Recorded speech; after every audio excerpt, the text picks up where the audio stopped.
Oke, assalamualaikum warahmatullahi wabarakatuh. Apa kabar semuanya?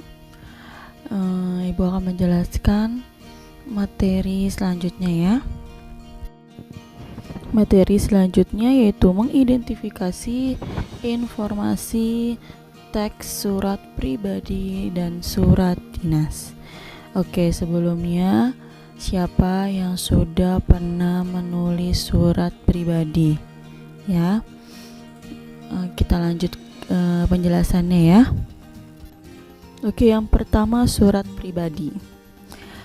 Surat pribadi merupakan bentuk komunikasi tertulis ya, yang bersifat perorangan ya, yang ditulis perorangan untuk perorangan juga ya.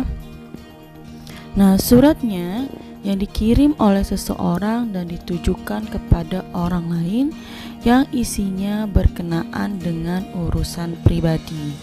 Ya, misalnya untuk menanyakan kabar, cerita pengalaman, dan kepentingan pribadi lainnya. Ya, itu namanya pengertian surat pribadi ya. Oke, selanjutnya adalah karakteristik surat pribadi.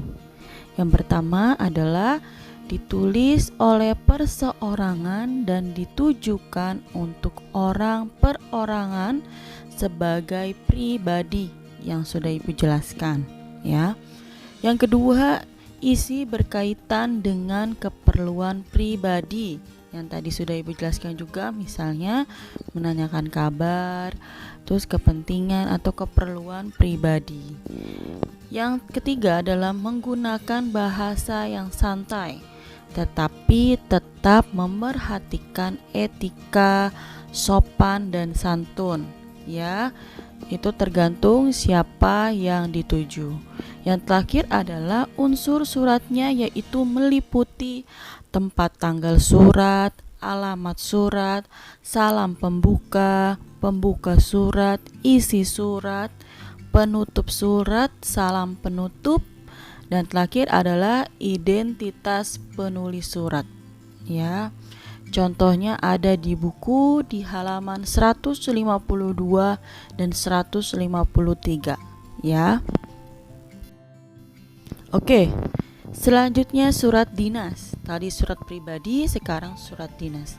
Apa sih surat dinas? Yaitu merupakan bentuk komunikasi tertulis surat menyurat yang bersifat resmi atau formal ya, dan berisi urusan resmi kedinasan ya.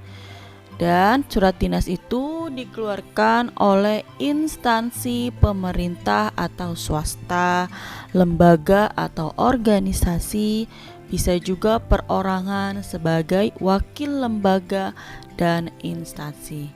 Contohnya surat tugas, surat undangan, surat permohonan izin, dan yang terakhir adalah surat lamaran kerja. Itu termasuk surat dinas ya. Ingat tuh ya. Nah, sekarang karakteristiknya nih surat dinas. Yang pertama, ditulis dalam situasi formal dan untuk keperluan formal.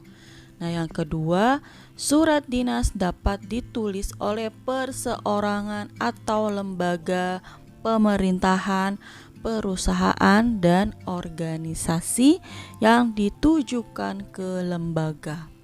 Yang ketiga, isinya bersifat resmi karena surat dinas ya, formal. Oke, yang keempat, menggunakan bahasa baku yang singkat, jelas, dan berpola tetap. Nah, tadi perbedaannya ya, kalau surat pribadi itu bahasanya tidak baku, bahasa sehari-hari. Nah, berbeda dengan surat dinas, harus menggunakan bahasa yang baku ya. Terus yang terakhir, unsur surat meliputi kepala surat, tanggal surat, nomor surat, lampiran, perihal surat, alamat surat, salam pembuka surat, pendahuluan, isi suratnya, penutup, salam penutup, dan yang terakhir identitas pembuat surat.